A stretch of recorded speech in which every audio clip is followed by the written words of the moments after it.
basinga okulafuuba n'okulwanyisa okuzza kyekino kituliko olwaleero.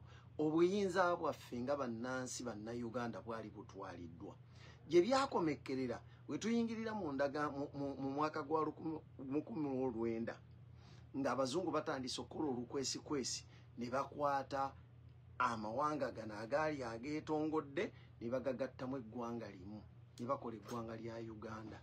Akabonero genda bagamba nti buli lw'okatunulangako kakujjukizenga obusibe bw'olimu era n'okukujjukiza nti luno olutabaalo lwe tulimu eno revolution gye tulimu si ffe tugitandise wabula tusobola okuyamba ne tugikomekkereza kubanga ebyokuyigirako tubadde na bingi nnyo okuba nti kati kuffe ku ssaawa ya leero tusobola okumanya ekituufu lwaki tulwana. Ffe tetulwana lwakujjako bujja Museveni ng'omuntu. Waliwo olutabaalo olunene bajjajjaffe lwe baasooka okuyingiramu ne balusikiriza abaddirira wakati kati awo ne bagenda abantu nga beerabira omulamwa gwalwo kubanga n'omulabe gwe twali tulwana naye yalinga alina byayiiya n'ateekawo. Mu bimu ku bintu omulabe bye yayiiya n'atuteerawo yayiiya sisitemu y'ey'obufuzi politics gwe tulimu okutugatta ekipooli kwali kulaba nga tetugatta maanyi gaffe kusobola kumwejjako.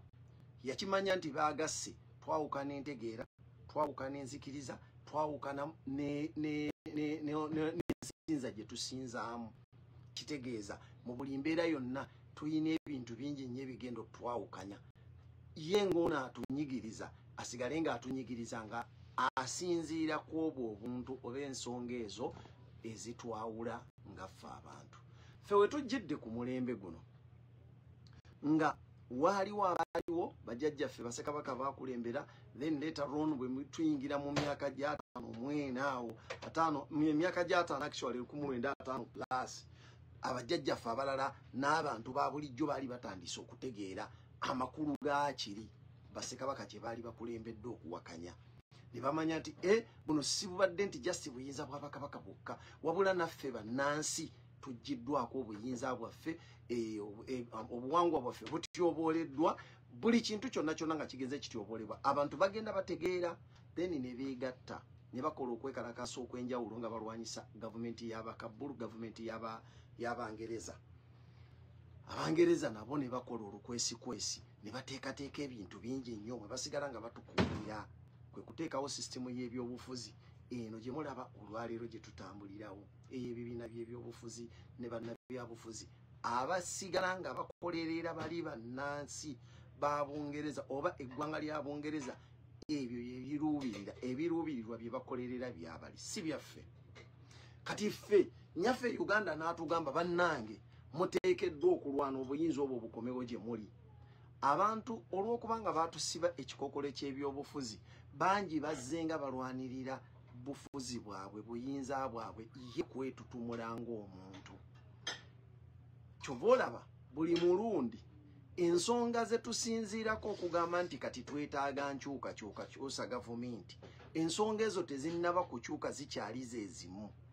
Lwaki zikyali ze zimu? Buli lwe tulowooza okukyuka tubadde nga tulowooza kukyukira mu sisitemu yemu ne tugisigaza. Kati ffe bulijjo tubadde tetulowooza nga abantu bonna bakame baffe abaasooka baali tebalowooza nga ku kintu kya kukyusa sisitemu. Nti Obote bwe yakwata obuyinza ye yayagala kukwata buyinza abujje ku Ssekabaka Edward Luwangula Muteesa owokubiri era kye yakola mu 1966. Amini bwe bamubuulira ebyokukola ng'alaba nabo banyigiriziddwa n'obusosoze mu magye buyingiddewo kye yakola baagatta maanyi gaabwe nga bakuba Obote nga bo bajjako Obote nga Amini afuuka pulezidenti. Talina kinene kye yakyusaawo. Yes, yakolerera eggwanga era yalikolera ebirungi bingi nnyo as a national. Naye ku kiri ekibuuzo ekireeta revolution okubaawo teyakyansalinga era ensonga ze wa 18 nga ajjako Obote z'ensonga ze zimu era abaali banwanyisa Amini ze baali balina okuwa. Lwaki? Basigala bakyamaintaininga system basigala bagimaintaininga. Kati obuzibu bwonna ffe ze tulabanga ensonga kwe tuyinza okwesigamya okulaba nga tuleeta okwemulugunya kwaffe ensonga ezo tezireetebwa muntu personally nti gundi yazireese nga ye wabula yeesisinkana nga sisitemu gy'asaavingiramu bwetyo bwe yakitegeka nga abafugibwa n'abafuga musigala mu mbeera eyo ebizibu bifaanana bifanagana biri uniform chovolaba ndi Amini bwe yalinga ajibwako abali bamumanyisa ensonga Amini zewa nabo ze bali basinzirako ku nsonga 18 Amini zewa nga ajjako Obote Museveni ze yafunza ngaddidde oluzungu n'agattagatta ezimu ku nsonga n'azifuulamu ensonga emu ye mu nsonga 18 n'afunamu ensonga 10 njagala kukakasa nti n'olwaleero naffe bw'otubuuza ensonga ze tuyinza okusinziirako oli bw'aba agenze n'ajjayo 10 point program ya Amini ya Museveni ajja gisanga ng'efaanagana n'ensonga Amini ze yawa naffe zifaanagana n'ensonga ze tusobola okuwa naye tuyina ekintu kimu kye tubadde tutadressinga ffenna buli abadde nga bagezaako nga batunuulira ntebe eyo era naffe tukyayinamu abantu abanafu b'obwongo abakyalowooza nti entebe ennene eyo kyekizibu kyaffe kyokka wabula mbakakasa nti bwe tubanga wuye focus we tugitadde tujja kuddayo tunoonye ekizibu tuddemu naffe tufuuke ekizibu kya Uganda nga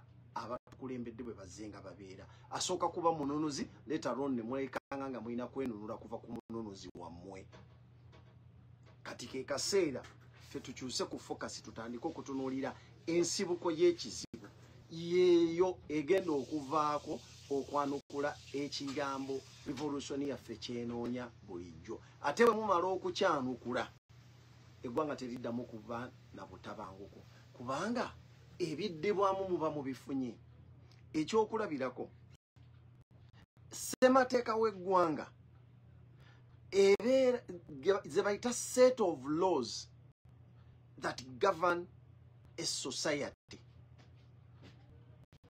bwe bagamba bw'owuliramu akagambo akayita governing a society kitegeeza wateekeddwa okubaawo okukkaanya okwo nga kuteeka kola ebintu bino kuteekeddwa okuba nga kutunuulira nga era kuwa ekitiibwa obuwangwa b'abantu abo enzikiriza zaabwe entegeera zaabwe ne buba nga busobola obyadressinga mu mbeera y'okukkaanya abantu mwenna abagenda okuba nga mulamulwa amateeka tukiyita kulamula that is governing mulimu guidance n'okuba nti kubaawa obulamuzi amateeka ago muteekeddwa okuba nga mwe bannannyinigo mmwe abageeteekeredde ekitaliiwo era kyebadde mbagamba wali nti jjajjaffe bwe baalwana okwegobako abazungu bwe baali batuwe kibayita okutuwa independence mu 1962 batuweerako amateeka gaabwe era eriyo munnayuganda asobola kugamba nti amateeka ge baakola mu constitution ya 1961 gye baakwasa Ssekabaka Muteesa nga bajja okukulembera eggwanga nti amateeka ago gaaliko bannayuganda okuteesa nti baatuula ne bateesa ne bakunoonyerezaako mu bantu bannange ku nsonga eno tukoze tutya ku kino tukoze tutya no baali bazungu abaatuula gye batudde bo ne bagamba amateeka agagenda obaffe balinga ne bagaleeta ne bagatukakaatikako okukukakaatikako amateeka agagenda okufuga obwo bubeera buwambe kiringanga bw'onoositulwa ne bakukwata ng'oggiddwako eddembe lyo n'otwalibwa mu kkomera amateeka g'osanga mu kkomera gonna osanga ge bakuteekedde toyinza kussaayo gagago tegayinza kuba mateeka gago etteeka singa mubeera nga mulikkaanyizzaako nga libalambulula lisobola okubagavaninga n'okubatereeza libatereeza mu butya bwe muyinza okubeera mu nsi yammwe ne mugiwangaaliramu mu mirembe mwenna busaawe ekkomo n'ebibonerezo kwabo abanaaba bamenye amateeka ago ebyo byonna bibeerawo era ssemateeka oyo bwe muba nga mumukkaanyizzaako oyo ssemateeka asobola okuwangaala ebbanga lyonna nga buli muntu wajja ssemateeka ali waggulu we ffe ewaffe tetunnaba kufuna ku ssemateeka ali waggulu w'abantu ssemateeka abeera ali wansi w'omufuzi then later on n'asobola okumweyambisa okutulugunya n'okukkakkanya n'okunyuunyunta abo banyigiriza babeera afuga kati ffe twazze kwanukula ekibuuzo ekyo era olutabaalo lwaffe luli beyond lutunulako wawanvu okusinziira ku bibadde nga bikolebwa bulijjo lwaki bannabyabufuzi b'omulembe guno batusisinkanye nga tubadde bazibu nnyo ab'okukolagana nabo oba bazibu nnyo ab'okulimba n'okujegawaza nga bwe kibadde ng'emabega ffe twategeera ekizibu kye twayingiramu ne tumanya na butya bwe tuyinza okinogera eddagala ekibadde kikyatubulamu era ekikyatusumbuwa kiri kimu nti tumaze ebbanga ddene nnyo nga tutambulira mu bubuze n'olwekyo abantu baffe bangi waliwo eddala lye tutannaba kutuukako mu kumanya ensonga ezikwata ku lwaki tulwana lwaki twasituka n'eggwanga lyaffe kiki kye lyetaaga era abantu bangi nnyo bakyatukola ebintu bingi oli n'aleeta akantu n'abatwala n'abasikamu ne mugenda essaawa ya leero ffe abaategeera kiki kye twanona baategeera olutabaalo lwe tulimu ne kye lutegeeza waliwo ebintu ebitakyatukolako wadde akatono era nga tutuna ne tugamba nti ono bw'aba atandise kuvaamu bino ebigambo atandise kuvaamu bino ebikolwa kabonero akatulaga nti ayidde yeetaaga kujjula bujjuzi wabula ffe abatannaba kumanya tetunnayiga kulaba bubonero oba omuntu ayidde tusigala tukyagenda so mu mbeera eyo tutunuulira abaganda baffe mwami Museveni alina akatambi ke bampeereza ke yagambye nti awoninga bannayuganda tewali asobola kuleeta wano fujjo tewali asobola kukola ki tewali kye twayingiramu kitegeeza ki ndi okwenunula kwaffe bwe kunaabanga kutuuse ku ddaala nga lyetaaga fujjo efujjo ligenda kukolebwa nabagamba nti olulimi Museveni lwawulira lwagamba nti olwo ye lwawulira lwasobola okwogera oba lwasobola okuwulira ng'omuntu ayogedde mu kiseera kiringa bannayuganda bafunye okumanya n'okubikkulirwa olwo olulimi abantu bagenda ddwogera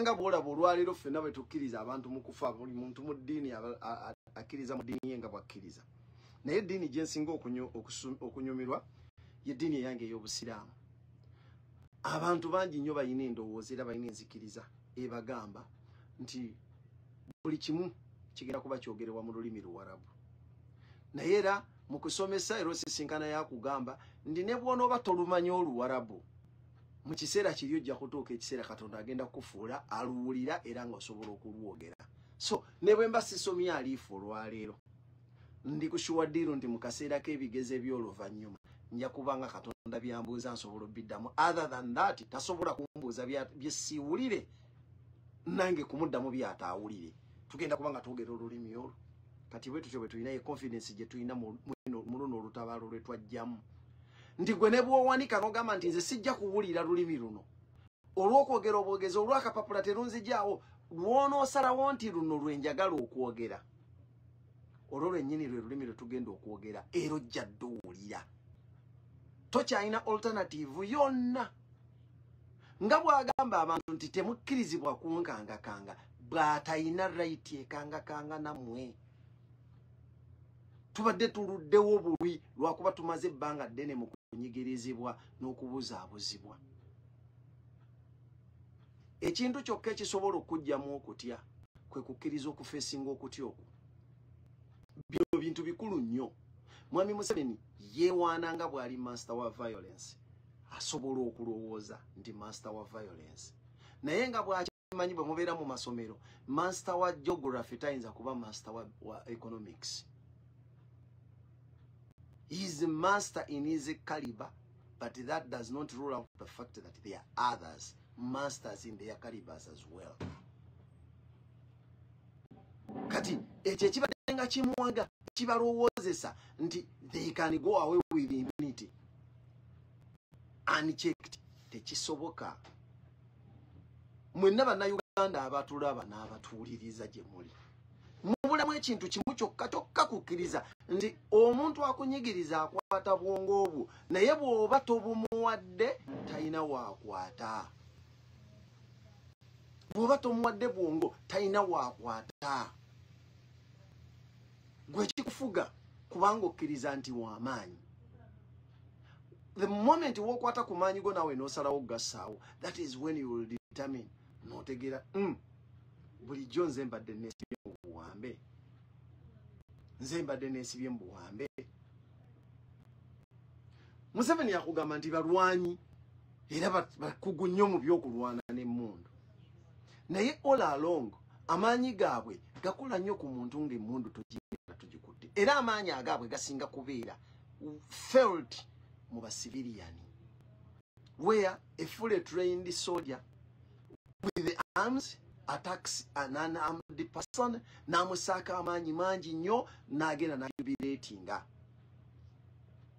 They kill innocent people and then jubilate that they are strong.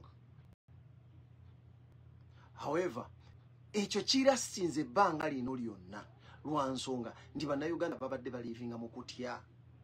But the moment Ugandans turn and face that fear, the day they will choose to face that fear, that is what again. Bingi nnyo byakola nga azingamiddeyo kubanga twakimumanyiza, twamulekera ebbeetu eryo.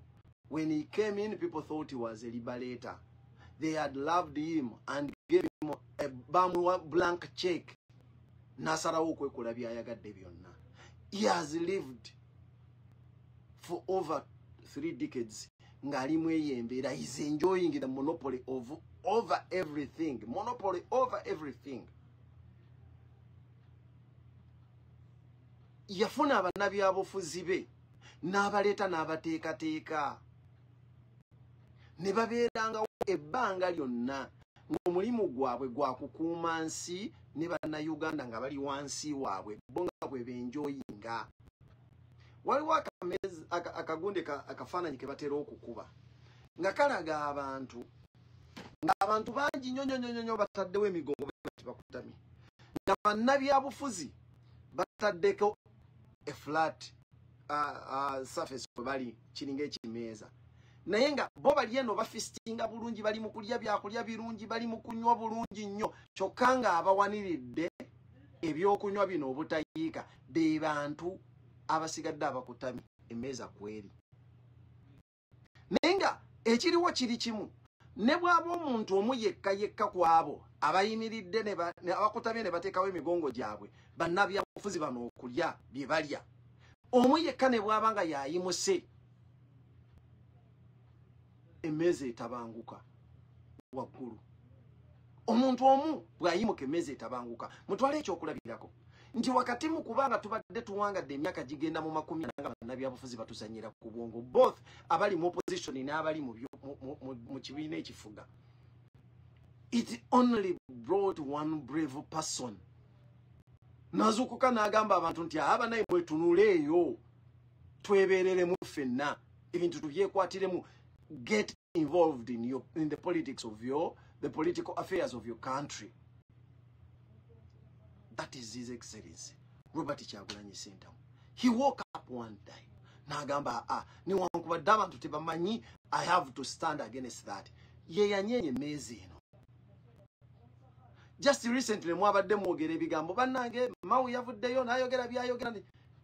That wasn't news, because this brave person stood and awakened all others nti bannange musituke ebintu bino tulekerawo okubirekera bannabyabufuzi. Politics is such a serious business to be left to politicians alone. N'abagamba tusituke tusobola okubeerawo. Let's get involved. These affairs controlling us, affairs of the country. Lwaki tuzirekera abantu, a few individuals baziraning nga tetuyinza n'okuba tetukwatagana mu birowoozo n'ebigendererwa byaffe biyinza okuba byawukana. Omusajja n'asituka n'anyeenya emmeeza n'abasigadde ne tusituka. Naye tulimu okubuzaabuzibwa abantu bangi nnyo abakyayagala otusika nga batuzaayo eri. Banange bw'ozuukukanga lwananga nnyo obuteesanga abadde kyebasi, because ojja kulema okutambula ogenda maaso, you will not progress. Kijja kubeerera kizibu progressinga. Naye wano we tuli ke kaseera As we are fighting to liberate ourselves, we are liberating ourselves not from individuals, but from the system itself. And if we are freeing ourselves from the system, we must put it in our own conscience that even the people running the system are automatically enemies of progress in this struggle. Politicians are all enemies of our own struggle. Ruachi, the success of this revolution means an end to the lucrative business, and that is politics. People have turned the politics into a lucrative business. It's a means of earning. That is why it is a trade to them.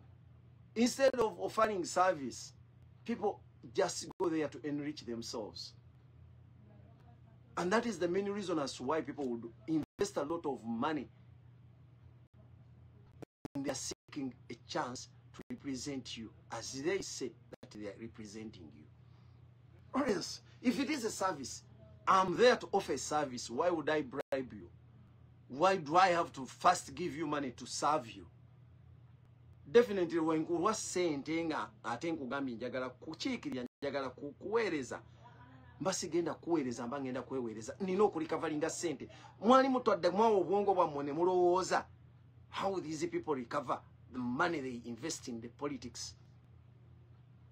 Ayagala kalulu sente zaateekamu agenda zikomyawo atya. Definitely kiba kitegeeza agenda kutunda ggwe.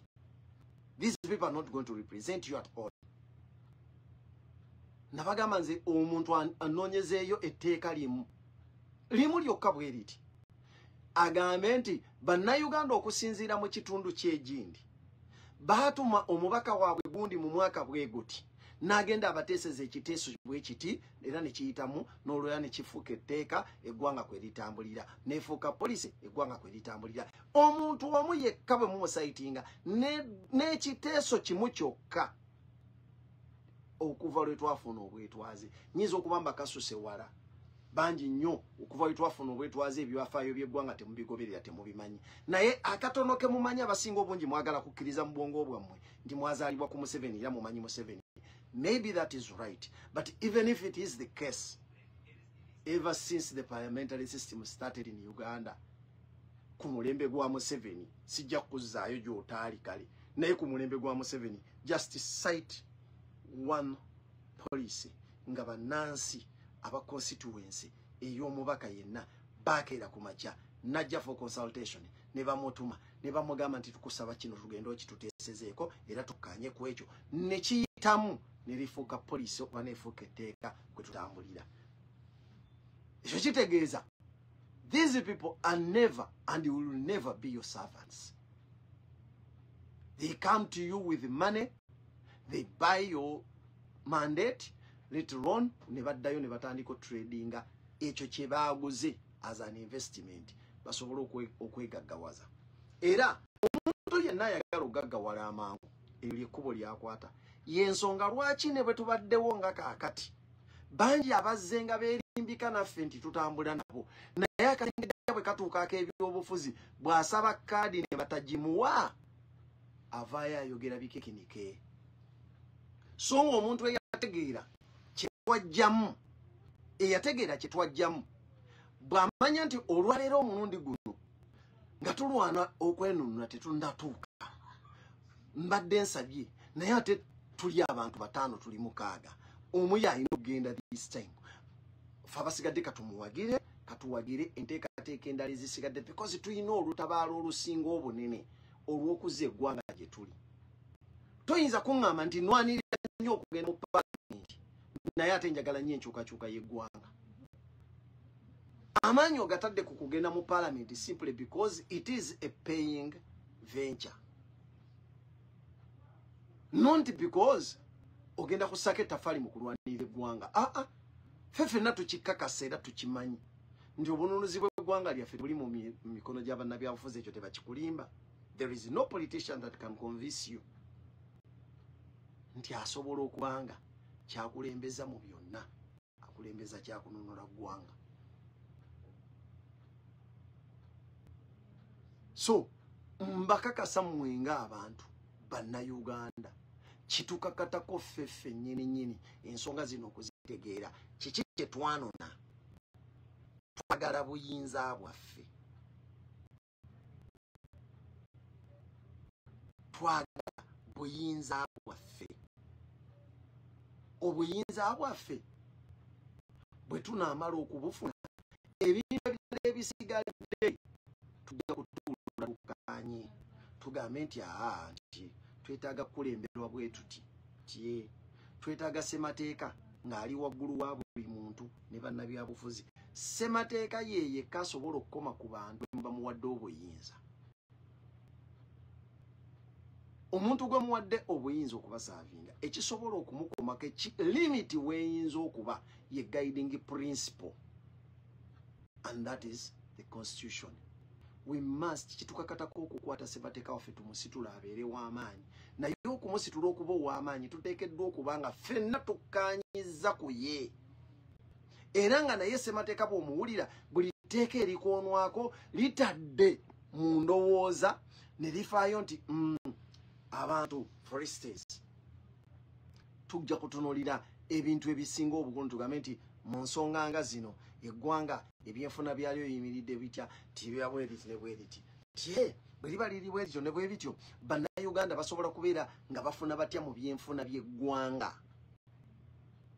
bwe tuba tuli badde balimi how can we empower our people nga tutunuulira okufuna mu bulimi bwaffe tuyinza okubuelevatinga ne bugenda ku ddaala ly'ensi yonna biki ebyetaagibwa okuba nti agricultural products zaffe zisobola okuba nga z'amaanyi ku katale k'ensi yonna zikompiitinge n'ez'abalala tusobole okufunamu okusobola okugaggawala kuba amaanyi agaffe gali bulimi bwe biba bulambuzi tuteesezza tutya ventures zino zonna zibe nga zitugasa not we tunaabeera nga tuli wano mu mbeera tuyina ebyobulimi and the people are monopolizing them. Mulime mwanyi babagambe mwanyi katale k'ensi yonna ey'amaanyi nnyo emwanyi ya Uganda nungi ne bajogerera ebigambo bingi ebirungi ne babateekera mu kugirima only to make you slaves nga bagiwadde omuntu omu abeere nga yagicontrollinga yajja okujja abacontrolling prices zayagala oba katale k'ensi yonna egula ssente mmeka yagula nga bw'asiimye ne mutuuka ku bintu ebirala byonna byonna ne babafuga nga bwe baagala. Look at the taxation policy. Emisolo tugenda gigerekera tutya era ginaalondoolwa gitya okulaba nga gisolozeddwa eggwanga lifunamu ne bannansi ne basigala nga bali served ku nsonga ebaweesa omusolo because other than that omusolo bwe guba tegulina kye guyinza kukola kudda eri bantu bwe guba tegulina kye guyinza kukola eri bantu tegulina nsonga lwaki abantu babeera bagulwa. There is no reason eri satisfactory omuntu gy'asobola kukuwa ekuweesa musolo gwo tegulina kye guyinza kudda kusajjoli. Gavumenti eteekeddwa okuba nga esobola okwengeginga era mu kwempawalinga abasuubuzi oba abakozi b'amakolero basobola okukwata ssente ezo ezisolozeddwa mu musolo ne bazikomyawo eri abantu bano bitongole ne biwa abantu emirimu ne bakyaginga abantu abo emisolo. Gavumenti bwetyo bwekola era bwetyo bwekola amagoba mu musolo gwayo nga gusaavinze ne gukola nti bazijje ku bantu nti ye leeta company ezituufu ezigenda okukola enguudo ng'ate osobola okulondola ne standard y'ebyo ebikolebwa ng'omuntu sigojja okugamba nti nakoledde oluguudo nga mu nnaku 3 lugenda kuba luweddewo enkuba etonya n'eruwooza nga bwe mwabadde mulutaddewo. Ebyo bye bintu ebitunuulirwa era ensonga lwaki tugetinga engaged mu nsonga z'eggwanga ku mulundi guno era twabibuukako. We no longer wait for those people abaali batuumiddwa nti beba iconi b'okutegeera mu nsonga z'eggwanga. Linda honorable gundi, linda programu ya gundi ajje. No. Banji mwabo mubalaba. There are people you celebrate. Nga batambula ne bagenda mu mawanga, ne batambula ne bajja mu mawanga gato getuwangaaliramu. But these are people who have never at any time gotten a chance egamba nti kanambuleko ku bitundu by'eggwanga lino lye nagenzeemu mbeere nga akoze benchmarking ndabe ebintu bino bikolebwa bityanzireyo. Even those that are given a chance to go and benchmark ku nsonga yonna gye bagenda oku benchmarkingamu, they are always busy in different things obasanga muzi hoteli gye bawanga ali gye babeera kuzunga mu bakazi bwaba yafunayo bwe yakwana ye mu ggwanga lyagendamu bye babeeramu kugulango ina kwekubya bifaananyi kugenda kuchakalako na postinga ndi mu kisaawe kya Manchester United ndi kugundira ejineke tetuna kutuma ku benchmarking nga Manchester United because it is not part of our problem. You're a member of parliament ochikirira abantu from the city center ebizibu byekwata ku ggwanga ye capital ye ggwanga wabululi bize mu bisaawe bya mipiira atenga tojja kuvaayo ndi bwe navaayo mu bisaawe by'omupiira nezija nembako kyekolera ekinene nnyo ne wa getting involved in business or running a business y'omupiira tiimu y'omupiira it didn't last a season nenga toyina ebintu ebirala as a legislature mu ggwanga when you go out at least koppa yo byokoppa come and advocate for that ibyo bintu bibula. So this is not a time je tulina okubeera nga tunyumizaamu bino lwaki waliwo bingi nnyo ebinene kati akaseera ke tulimu kakulaga nti abantu bano baweddemu wetunulira speech za Museveni nga bweri navaayo kanga abantu tewali agenda kukola fujjo wano tewali agenda kukola bwe tuti bannange twagala bakakasa ekintu kimu bwe tunaatuuka mu mbeera nga mu bye mukoze bye mutaddewo byonna byetaaga fujjo don't hesitate okutulisiivinga nga abefujjo ojja kutulisiivinga oyagala toyagala era ne bannayuganda gye muli embeera yonna bwe baggala amakubo g'emirembe amakubo aganaabagagudde aganaalaga nti ge galimu emiwaatwa gye tunaaba tubalengedde ago ge tugenda okukwata. Museveni ajja abakola ebintu mwalabye nga Electoral Commission ebagamba abantu abalala bonna baweze mikono mbumwa mutaweza mikono mu districts zeeresi good enough nja kweba abakulembeze baffe nebaza ne bannayuganda bonna abataddewo kyonna ekisoboka okulaba nti in just a day musobodde okuproducing emikono egyetaagibwa ne mugireeta naye nze nganze nina bwe ntunulira ne manya nti eno strategy era strategy eno enoonya ki strategy eno enoonya kulaba nti ddala bannayuganda aboogera protest vote era abagisomesa mwategeera kyetegeeza bwe bange tusindika gye tusindika bino byonna no Museveni asuulamu kayinja kulaba what can you really do. What can you really do? Arresting people. Abakulembeze. Babanonyamu kubamalamu maanyi. Bobe balowooza. Naye ate nze kino kinsinga kunsanyusaako ekintu kimu. Nti n'okubeerawo kw'abakulembeze kuno abasinga obungi kubadde kubazingamizza nnyo obwongo mmwe bannansi abaagala okwerwanako. Mutuula ne mugamba kaninde waiso mufumbiro agenda kujja abajja bakwatamu kaninde waiso mufumbiro agenda bakwatamu. Now he is out of the picture bamugjeewo all along waiso mufumbiro byabadde alafu bano okuzimba mu mmwe musobola mutyo be manifestinga this time round nga tabaliiko mmwe okumoninga okuvaawo kwa waiso wammwe omulungi wammwe mwina kusaawo mbeera ejja waiso mu mbeera gyalimu mwina okusaawo embeera ekakasa ebyo byabadde abasomesa nti mubikutte mubitegedde era musobola obissa mu nkola. And if we takes out these people kijja kuleetera bannayuganda abasinga okusigala nga bategedde nti tuli mu bbanga ffe tuteekeddwa okwerwanako ffe tuteekeddwa okwerwanako. Era nze oluusi kinsanyusa ensonga lwaki bamugamba luni nti onyigaanyiga amapeesa onyigaanyiga amapeesa mpaka lw'onoonyiga mu eryo erigenda okubanga likuviirako akabasa. Kati fe abatya buli ddakiika fe ababeerawo buli ddakiika okuwoola era bannange let these people be taken out of the picture. We tunaasigala waggulu nga ffe tuteekeddwa okwerwanako then tujja kwerwanako. Lwaki? Naye ebikolobero tannabikomya.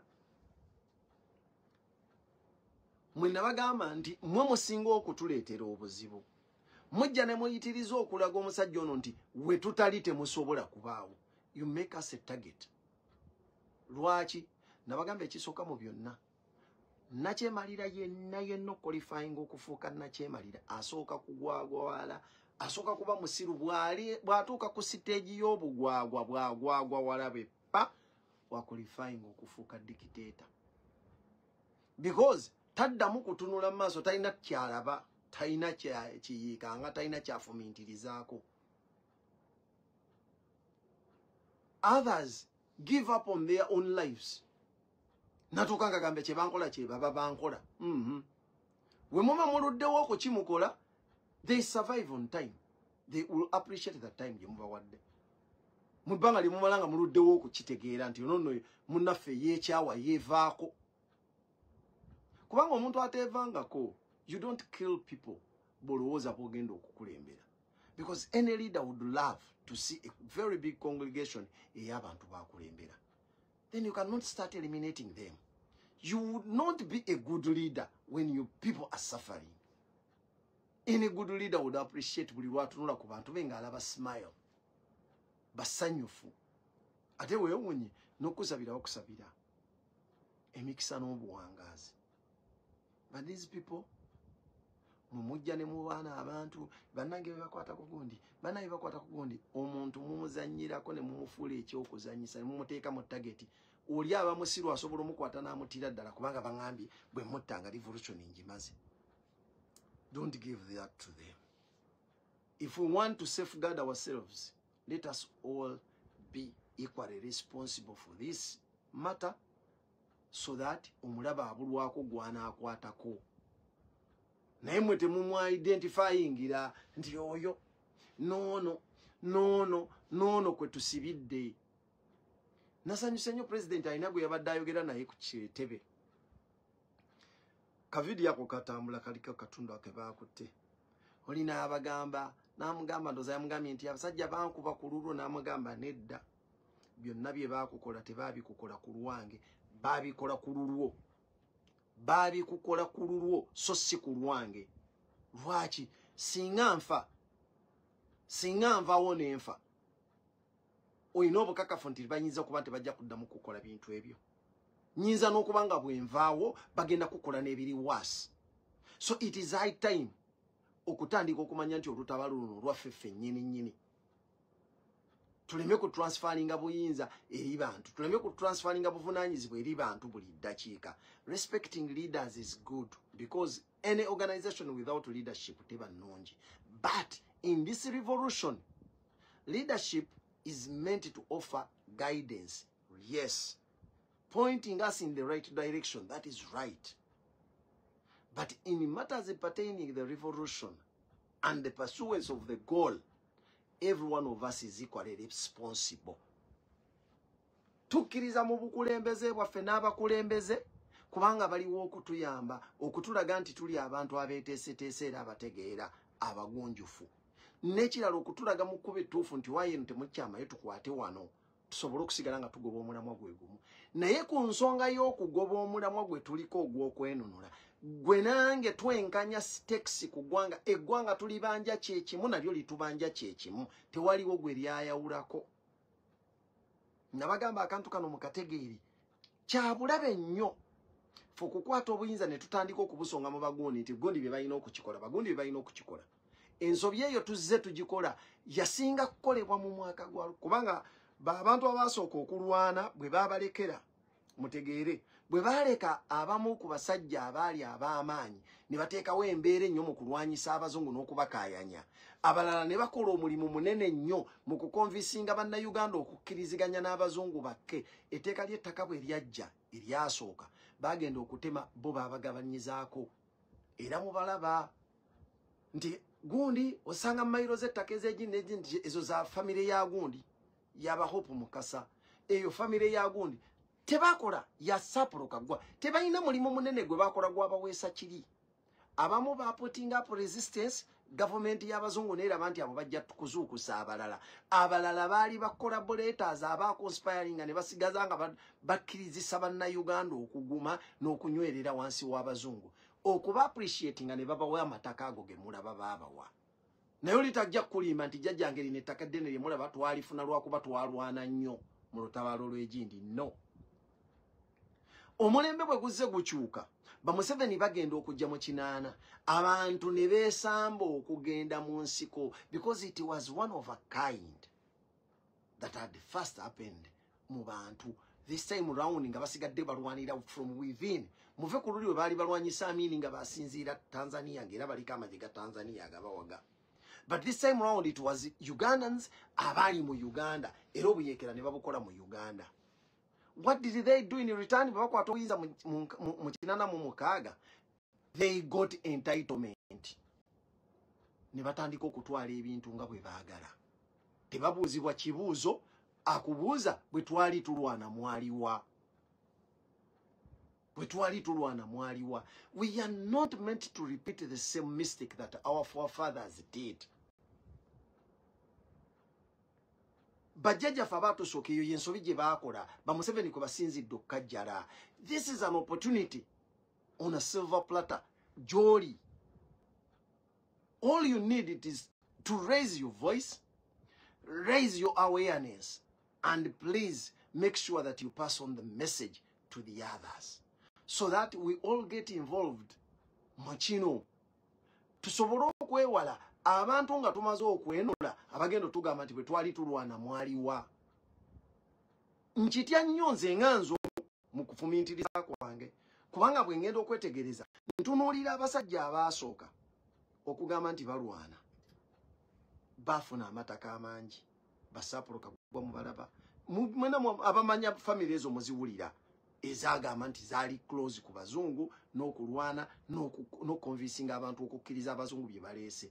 They were awarded with large chunks of land, square miles of land. One individual n'alifuna. When the time came, ey'abasajja baganda from the north nga Amini Bobote be bali mu buyinza, egyo emyaka gyabwe from 71 to from 66 to 79, era twabalaba amayumba agali mu Kololo, amayumba agali e Nakasero, agali ewa, ago be baagalimu. Nonte that be bali bagazimbye, naye be bali n'obuyinza, they could take whatever they wanted. Kyokka tebalina magezi ate gasukkawo, bintu ebyo bikyusa kufuuka byabwe. They only occupied it mu kaseera ke baali bambaliddemu obuyinza. Ntera nnyo kibagamba nti obuyinza kyambalo. Okyambala n'ekikunyumira, naye kitegeeza nti bw'okyeyambula jjaffa tekisobola munyumira. Kati nabo mu kiseera kye balinamu obuyinza, ebyo ebintu baabitwala. Naye ensi gyegenda yeeyongera, buli mulembe ogubadde gujjawo gukyusaamukko. By the time ba Museveni we bajjira, abaali abanaku abasembayo, kubanga it is just a few members of the Museveni's regime abalina ku ssente, abalina ne ku properties, nga tebanagenda mu nsiko. Naye abasigadde bonna baalipo nga byoya, etalinaako wadde ettaka lyeyinza claiming okujjako erigendedde wansi w'engatto yaalyo. Olwaleero balidde ne baluzinga ne shape. Very many are owning villages, and they've displaced people from villages. Olina omusisinkana nga asaayewo abantu, agobye amayumba, families 10, families 15 azigobye one person.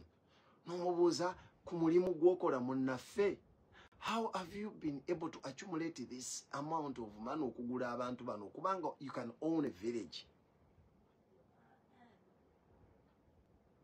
Nayenga, that impunity comes from one aspect. Nti babawa omukisa ne babaleka balwane nga abasigadde beebase, abalala nga bali mu kwekweka. We are not ready. We've paid the price. Lwaki ba Museveni bagenza okukyusa, bakyusizaamu ku mulembe okwawukanako ku bubbi bw'abali mu mirembe giri egyasooka egy'abakyoli n'abalamu. Ba Museveni bakyuse ne bakwata n'ebyapa. Amataka ge balina bonna ge balina olwaleero bagalinako ebyapa. So if you're not aware, if you do not get awakened now, nemugamba nti mulekereka abantu abamu bakola omulimu gw'okubalwanira nga muli awo mwetuddeko. Tulina okutya nti bwe guba guno omulembe gusobodde okukyusa ebyapa. Ani amanyi ku tekinologi nga bwakula? Abasajja bayinza okujja ab'omulembe ogunaddako nga munnange basobola okuteekawo ettaka ne balisaako emipiira. Oli n'alivuga ogenda okukakananga ettaka lyammwe, omusajja yalivuga n'alijjawo n'alitwala gy'ali tutte. Nga wasigadde waliwo nnyanja, tojja gikaayanira, tojja gizimbako. Okuze toli mu lunnyanja, tomanyi kuwuga. So that is nkyogera bwogezi naye nga kyengezaako okubalaga nti abaddako bayinza okuba worse than abaliwo olwaleero.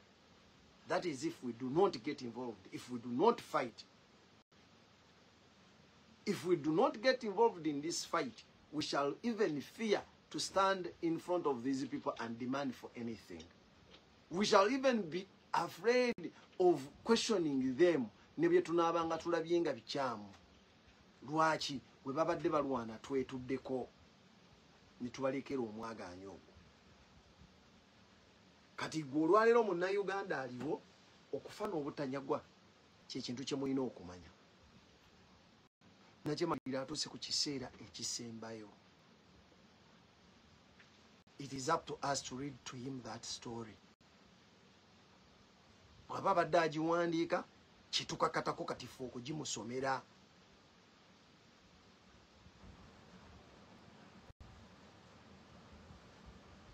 Kitukakatako gwe nange n'omulala ali awo. Mulekeraawo okubatiiririra. Mumwande mutunuulira ekintu kimu. Electoral Commission eveeye kugambe Kyagulanyi tafunye mikono. Ate oba bakama baffe ne bandibadde tebatawanye ginoonya. Kino ze kyensinga okwekakasa nti ne bwe bandibadde tebatawanye kunoonya mikono bakama baffe, Electoral Commission yandifindinze we ejijjuza nevayo negamba clarification, because one thing they can't afford. Bino boogera bakanga, all of them boogera bakanga, boogera mbyakijega. Embeera gye tulimu, they cannot afford. Utegeka akalulu nga Kyagulanyi taliiko. Okumanya kizibu. Balabanga ekyokusaaga. Kyagulanyi ne bwafa kibwatukira. Ne bwafa nakyo death. Ekyo kyokka kisobola okuendinga abasigadde.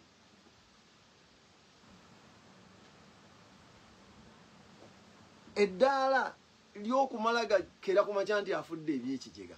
Eryo Katonda yali mubuusa. Ekitiibwa kiri eryo yali mubuusa. He is not amongst those people. Muve ku bawaddanga amalago ogera byawulira byasanze. Era ne biwagirwa ne bawaddanga banne n'abajega abalala abakkiriza okumulya mu. But this is not a thing omuntu kyaddawo nti akiti. Ate era ne bwe kibanga bwe kiri. Nabagamba tetuyinaayo omuntu mu mbeera kati gye twatuukamu. Mu bantu Katonda be yatonda n'abateeka ku nsi eno bonna. Bonna Katonda be yatonda n'abateeka ku nsi eno. Tewakyali asobola kufa n'atulemesa kuggusa lutabaalo. Tewali asobola kubaako kyabadde n'atulemesa kuggusa lutabaalo. Ne bw'abeera nga nnabbi wa Katonda yazze. Gwe tubadde tusomako ebbanga lyonna nga tumukkiririzaamu. Essaawa eno wajja n'embeera yonna ng'etugamba nti eby'olutabaalo mubiveeko eby'okwenunula. Aba wakufuna miggo. Era bw'abanga omulundi ogwasooka teyafuna buwakanyi, aba bumaze okubwewangulira. Ye stage ya revolution gye tulimu olwaleero. No one can afford it. No one. Si bigambo by'abantu, si kutiisa kw'abantu. People jubilate. Museveni yeewaana nnyo n'emmundu. Naye nze nabagamba ekikyabula mu mmundu za Museveni kiri kimu kyokka. bakutte mpundu kutegeera nti bannayuganda. Ekyo kyokka kye kikyababuzabuza. They are not aware that they are Ugandans. Yensonga lwaki osobola okubakozesa to fight their own future. Agamagezi bwe gajja mu gye bali. It's just a blink of an eye. Gwe walina otegeerera nti abantu bafaabu Katonda abasaasira. Tubasaasira bannamagye n'abapoliisi n'abaki. Mwengo oddayo eka nga omwana owuwo tasoma.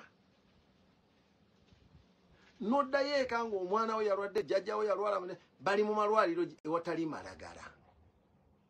Gwe n'oddayo eka nga gw'osuula mu kayumba kabaati okuva wansi mpaka waggulu, maama ingia pole. Tebereza gw'okuuma ababba obuwumbi bw'ensimbi. Omusajja omu alina obwana buna obubiri bumawube akalala kalema nga yayina eka ne eka z'amataka kwabeera n'oguyumba gugolomola. Basomera bweru, bajjanjabirwa bweru, balya bweru, bakola batya, gwe gw'obakuuma. Kyokka gw'olina emmundu. Gw'olina emmundu, gw'okuuma abali obulungi nga gw'oli bubi. Omulimu tusabanga nnyo Katonda n'agukutaasa n'agutaasa n'aboluli olwo. Lwaki? Okujjako nga gufunye okununulwa. Because n'ogwo nagwo omulimu ng'omulimu guteekeddwa kununulwa. Ate era ffe tusobola okugulwanirira kubanga n'abagulimu okumanya kwabwe nti ekizibu gye ekiri tebakitegeera. Abasinga obungi bakimanyi nti bwe kityo bwe kiteekeddwa okuba.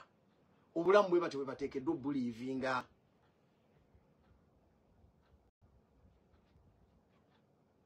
Nze nabagamba neewuunya naseka nnyo nga ndabye abantu.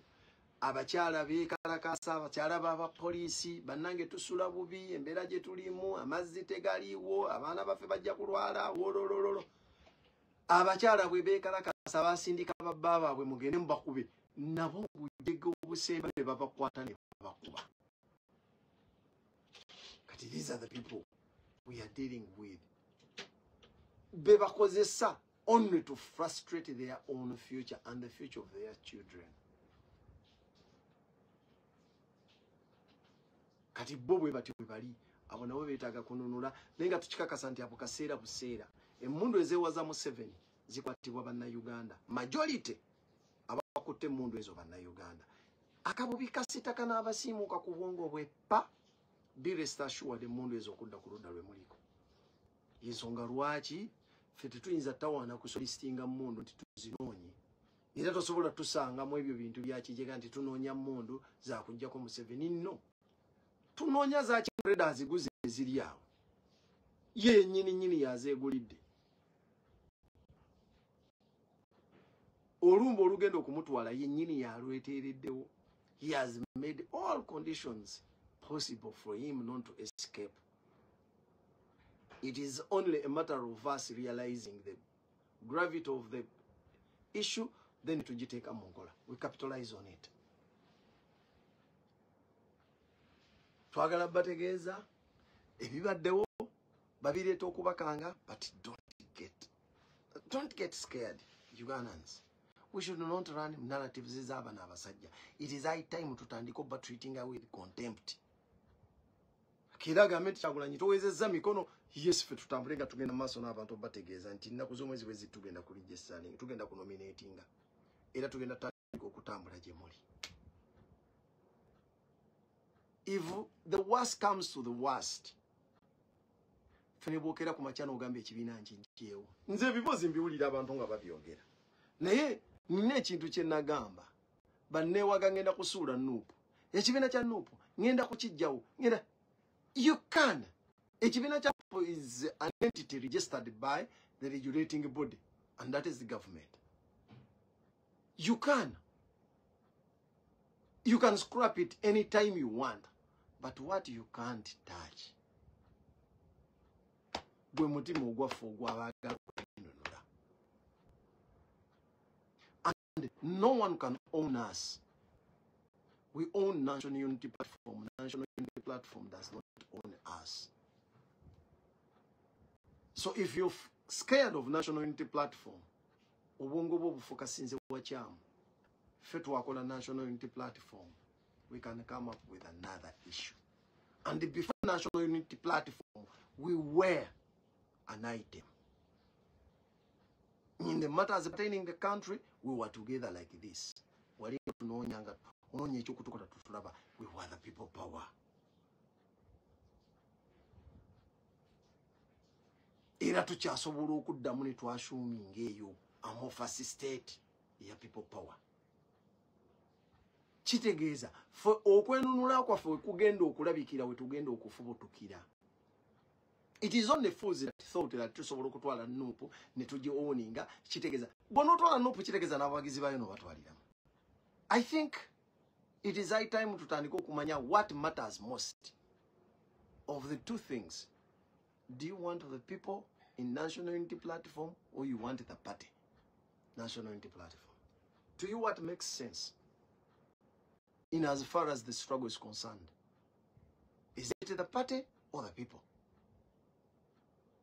The people are not yet moved. We are still focused on the target. And that is what matters most.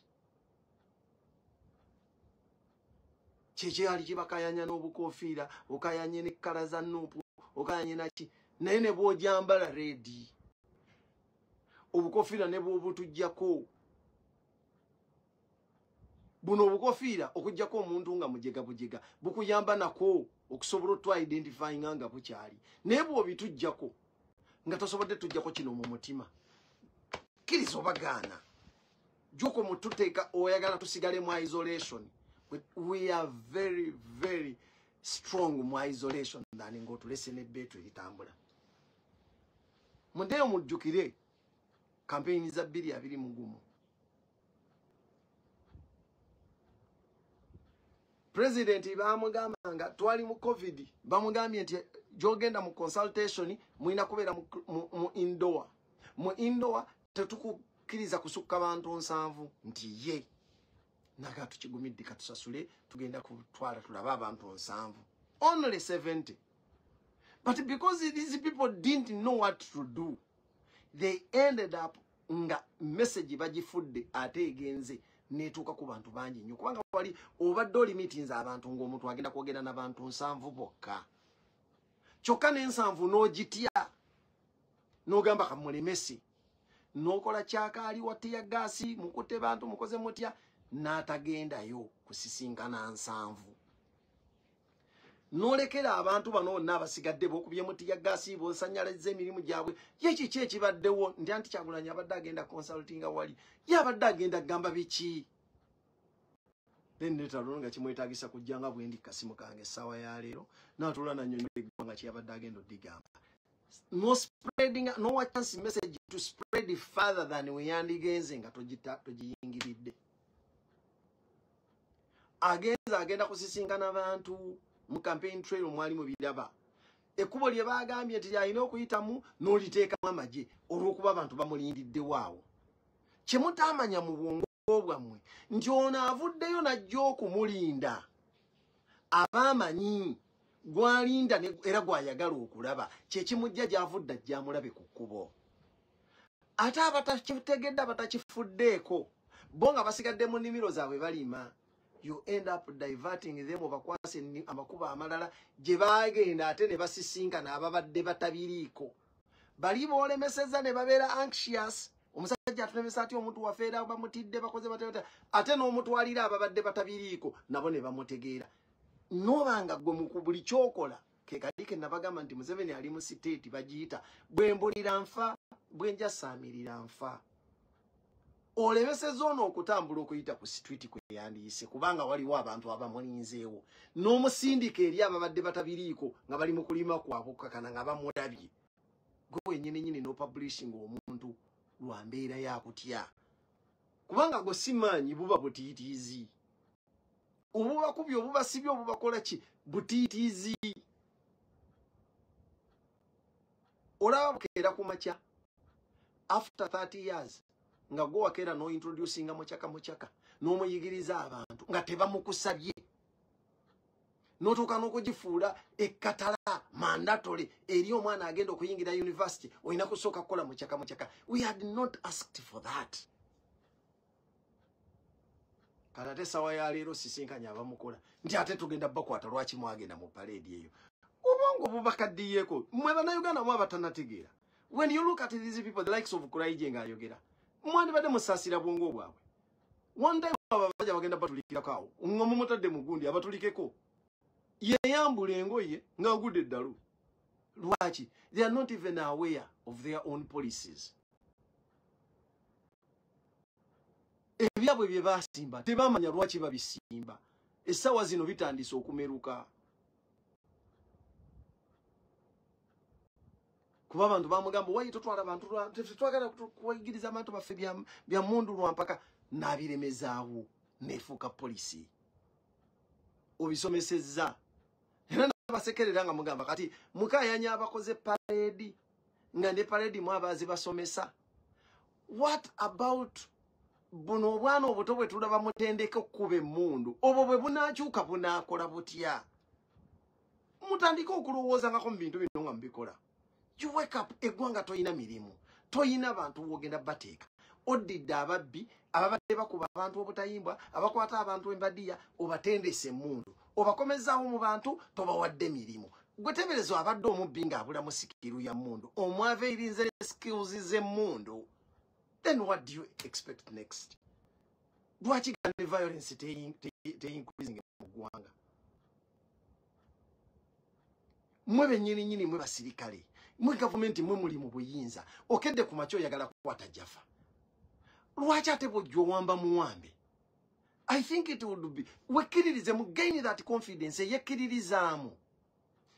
Ka tuuke wali omuntu introduce yourself jangu mu mateeka kwata omuntu ng'owekakasa lwaki omukutte muteeke mu kooti yo muvunaane bwe guba omusango weeguli with evidence.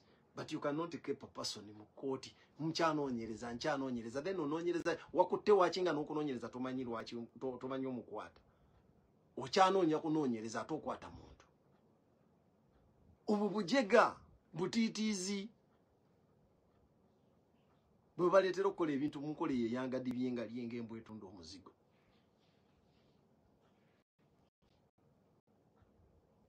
So kiri gye tulinga ffe bannayuganda. Obubonero bwonna butulaga nti abasajja bayidde naye ffe tukyabulamu. In this stage gye tulimu kati mu revolution there are things ebibadde bitateekeddwa na kutumalira budde at all. Ng'ebyo byo tebiyina kutumalira teriko omuliri bibadde biteekeddwa omumalira budde at all. You just treat that with contempt. Nobanga atakirabye. Abantu b'NRM abawagizi b'NRM abawagizi ba Museveni babiri balwanagana. Tekinga katako nganza ayagala okwenunula okuyingirawo wakati either to support any or to even condemn them. Lwaki? We are no longer moving in the theoretical party yokubeera buli dakiika. Kano tulina okwogerako bannange as advocates for simanya rule of law, order, change, justice and those are no longer applicable. We've done that in the past 7 years. Any person that has missed out, we can either recommend them to go back and revisit our videos in the archives, or else we move and consider them after the revolution. Ngatuli more reconciliation. That is when we address them. At this stage, gundi arwana ne gundi, gundi asse gundi, it is up to them. Fechaba tuyambieko chiri ekintu echi. If any of the two kills the other, baba batuyambieko ekintu echi, sparing us energy and time. Instead of dealing with the two individuals in the aftermath, we shall deal with one. Anabasigaddeo. Period. Lwaki kubanga omukono bassaako. Revolution yatwawula mudda abali ku ludda olwaffe olw'abanyigirizibwa n'olw'abali abatunyiga. Oba gwe mu batunyiga oliyonga mu kubiwanduulu oba oliyonga kiki, just know that oli ku ludda lw'abatunyiga, and we shall appreciate that. Ene waffe tusigale nga tuconcentrate nze ku kino tulina abantu banna Uganda be bayita omuntu wa wansi. Abantu abo tuteekeddwa okubeeyambisa okubengeejinga kubanga ekyo ky'ekyokulwanyisa kye tulina ekiteekeddwa okuwangula revolution yaffe. We cannot afford n'okwata obudde bwe wandibadde oboogereraho babuulire kiki ekyokukola n'obaleetera entalo za kamiliyoni ne alien skin. Really? Nga gwe basomesa ate n'obateeka mu mwoyo katemba golowooza baba stage nze katemba oyo tebamanyi kigendererwa. And in case any of the two kills the other, do you lose anything? Gwe nga gwe munankyukakyuka wano okulafuba n'okunonola eggwanga. If any of those fools kill the other, do we lose anything? So that tugifuula ensonga yaffe. N'abalala bonna bwe bali. We need to learn to ignore these people. Watch. Whatever they are doing is only buying their boss time. Nabagamba Museveni kati wali ayagala time. Do you know the reason as to why Museveni meets people, meet about celebrities, and they lose fame all of a sudden? Not because he's not liked by people, but there is something spiritual. Echinuna mu fame yaba no to give him time okuwangala. Mumwogereyo eni eyali yamusisinkanye n'amala n'asimatuka n'asigala ng'akyali ku level gy'aliko. Eddie Kenzo met Museveni. He was replaced by Kapilipiti mu fame.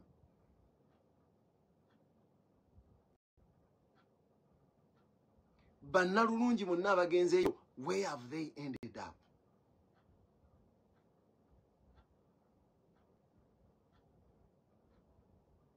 Bano abawala abaali badduka emisinde bake mutayi. Waliwo emisinde giri wano Japan olwaleero.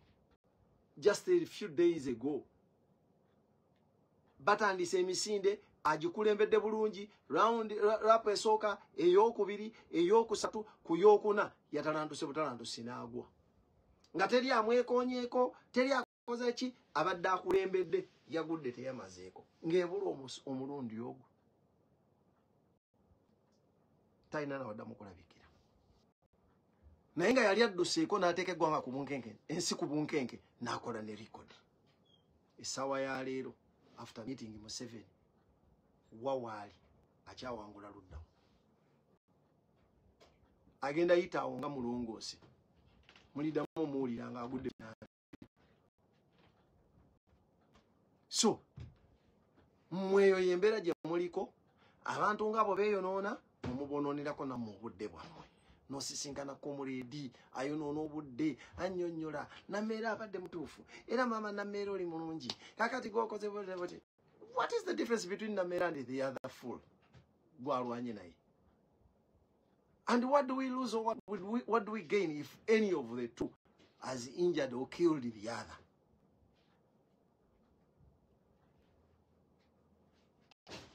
Babyekolamu mwe ne mubimalirako obudde ne mubeera awo nga batamanyi kye mwanona.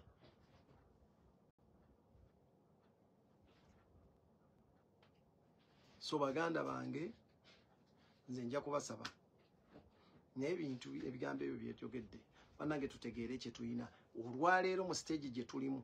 The main issue we have to focus on is to make sure that we engage our people on the ground and make them a weapon that is supposed to be used to liberate the country. Ugandans must turn into a weapon to liberate themselves, or else the suffering is not yet ready to stop. And the tormentors are not satisfied yet. The only day the tormentors will get satisfied is when Ugandans will wake up against this injustice, the oppression, and exploitation. Chetuyinza ffe okubayambako ffe abajjayo emidomo ne twogera is to make sure that we point them into the right direction. Ekyo kye kintu Katonda lwaki yatuwa social media to serve as an alternative where people will get sensitization and get rallied in the right direction to fight and conquer the operation. Kale abibyo na Uganda mulimo gwo woli wonna buvunanzibwa abo woli wonna gwo ino kubanga olina kyokola okukyusa ensi yo ku lw'abaana bo ku lw'abazzukulu bo ku lw'emirembe ginaddako. Teri mulala gy'akikolera okuggyako gwe. Ye protestive vote gye tulimu. Kaakati buli lunaku luzuukuka ng'omanyi nti tulina okulaba